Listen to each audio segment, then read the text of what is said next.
Greetings, welcome back to my channel. I'm StasiaBliss. This is where we talk about Kundalini Awakenings and managing life force energy, which is the Kundalini. So welcome back. If this is your first time here, welcome to the channel. Lots of resources for you here, hundreds of videos on how to manage a Kundalini, yoga practices, meditations, mudras, mantras, all things that have been really helpful to me.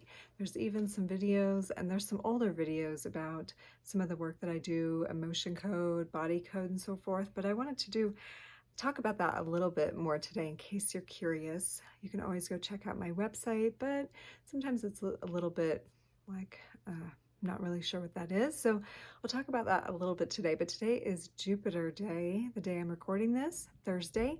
And as always, if you watch this video on a different day other than when it's recorded, the energy is aligned for you. You're always finding exactly what you need. This is part of the inner alignment that's going on with their awakening, is reality is lining up for you. Reality is lining up for you so that you get the messages, the interactions, the challenges that your soul needs in the exact moment your soul needs it. Isn't that so cool? That's what's so cool about this. And in my video yesterday, I talked about aligning with the natural cycles and aligning with the seasons and the season of our Kundalini. It's a great video if you didn't get a chance to watch it. It was a little bit longer, but some good nuggets in there. So today I just want to sort of touch into this process for you, this magic that's awakening in you, this God consciousness that's becoming known to you. So I did mention this a little bit yesterday, but let's kind of look at from beginning to now. So from birth to now, you come in, you have an awakened Kundalini. You're a baby, you're aware, you're all love, you're God consciousness. And everyone wants to be around babies, right?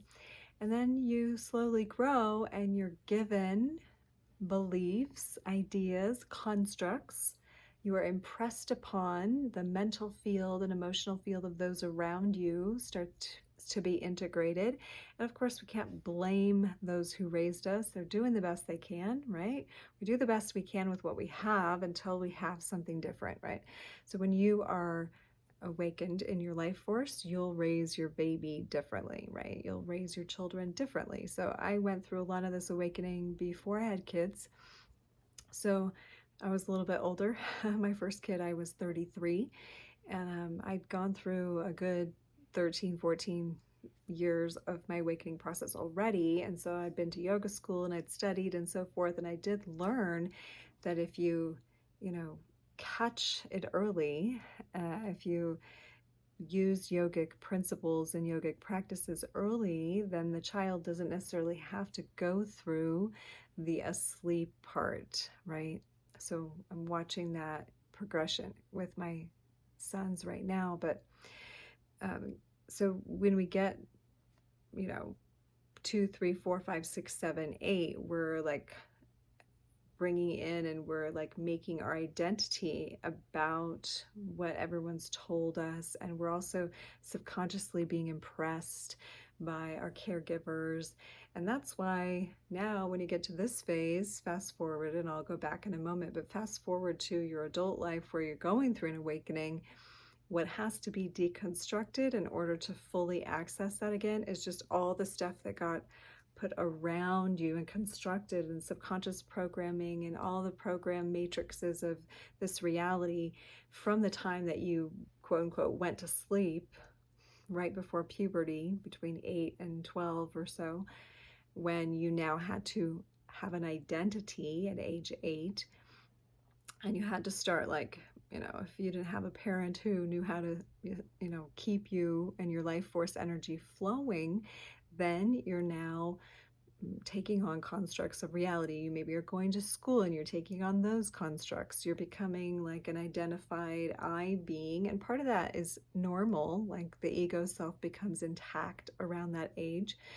But again, yoga helps you keep perspective where you have the ego and then you have the higher awareness, and the goal is to keep those things both intact. So yogic practices, when a child's going through puberty, assist them in not side railing it and like going into this one brain and then the other that puberty sends us into. The pituitary gland takes over if the pineal gland is not activated, and then we have this movement of Ida and Pingala, and Kundalini basically settles back down and goes to sleep until some event awakens you.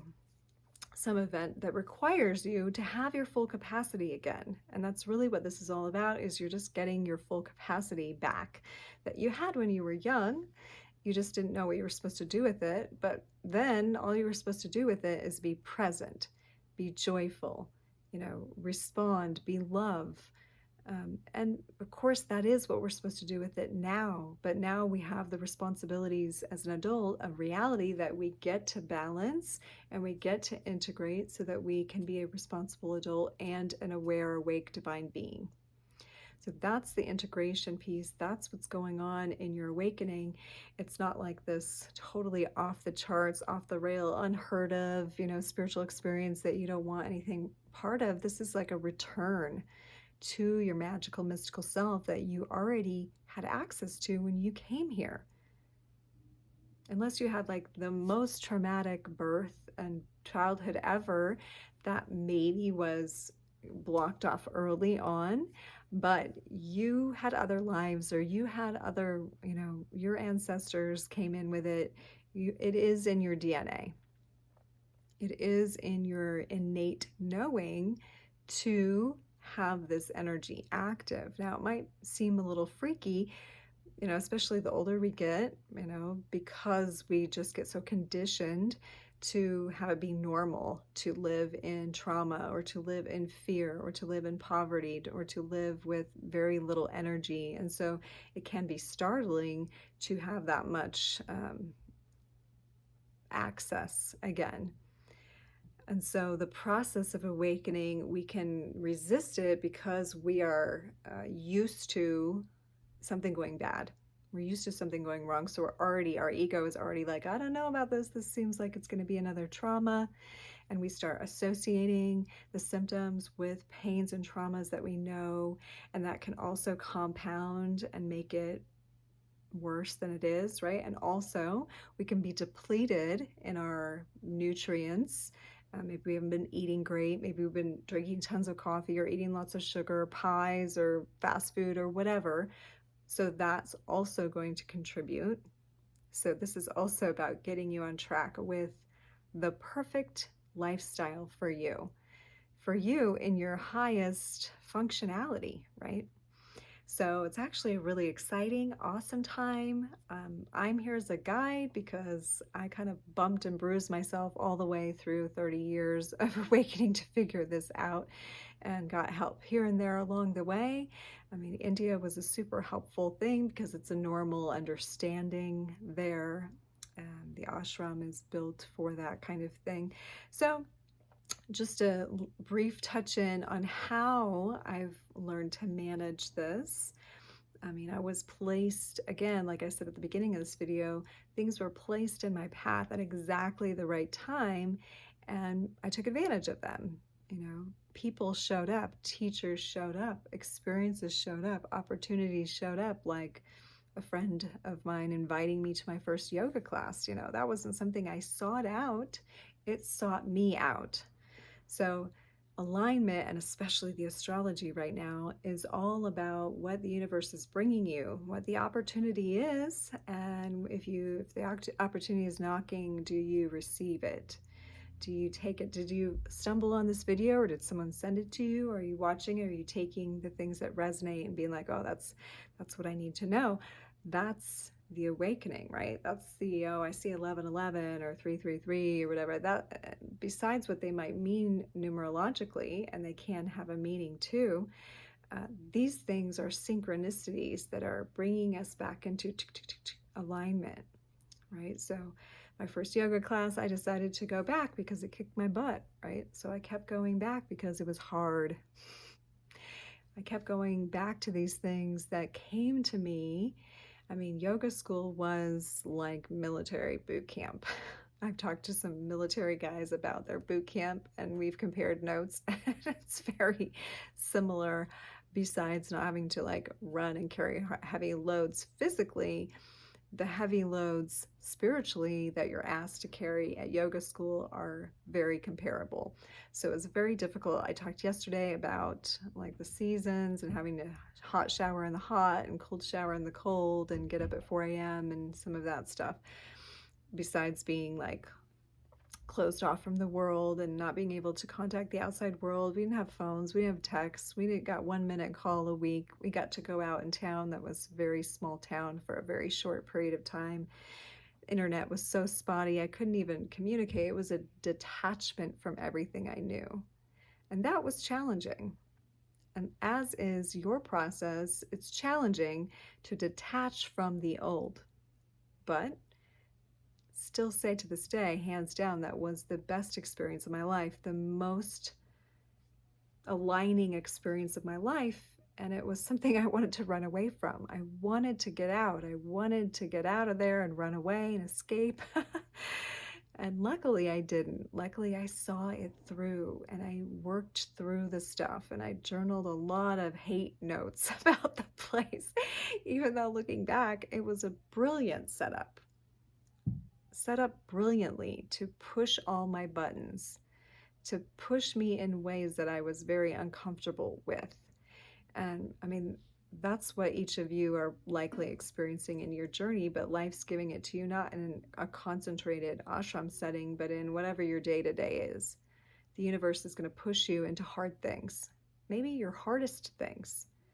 And I'm just here to support. I'm here to say, yeah, that's normal. I'm here to say, okay, maybe your system wants to verbally upgrade. Maybe you want to know that you have capacity to upgrade. So I use Kishori Aird's DNA work to do DNA upgrade commands. And most of this is just so that you know you can talk to your body this way. So you're saying stuff like, I command this new program, which I don't really like the word program, but in this scenario, it's like reconnecting your 13 helixes. So the program to reconnect you to all 13 helixes, or to a higher capacity of you. Let it be installed in my DNA and be perfectly activated. Let it be taken to my pineal gland, and from there to my endocrine glands, and to my nervous system, and to my peptides. And you talk through your entire body's genetic code, and not just, there's so many different protocols. So being able to live at 0 point, being able to remove faulty genes, like if you have found that you're running on a faulty program, we can, these programs are for that. And so that's really cool. And then emotion code, body code work is like giving your body an opportunity to say what's trapped. What is this emotional pattern from your youth, or from your inherited ancestry, or from that last relationship, or from when you were born? Is that inhibiting you from being able to move forward? Because sometimes it's like an invisible thing, right? Sometimes it's like, I want to move forward, but I can't. So I love the muscle testing work because your body knows. And so I've added additional charts to ask your body all kinds of things, and also what things might support you best. So I put a lot of years into creating about 50 plus new charts for that. So I use that. I got tons of yoga nidras on this channel, which I've mentioned in other videos, are priceless for removing subconscious baggage. Really, really awesome. Lots of yoga practices that, again, if I talk to you, I can kind of like see here where you're at. And, I get inspiration also about the best practices. And we also ask your body. And I mean, I'm really like, I know that this is a very like, personalized process. So each person's awakening is personalized based on the experiences they've had, where you're coming through, what information you have now, what your ancestry was like, what your birth was like, what you're running on. So that's where individual sessions can be helpful. And I always do it on a sliding scale. I do have set prices, but I will slide to you. And a reading is the best way to get started, because you can see what is being spoken to you now. A reading is really just about confirmation of what you know, and then you hear it and you're like, yeah, I know, that's what I need to do.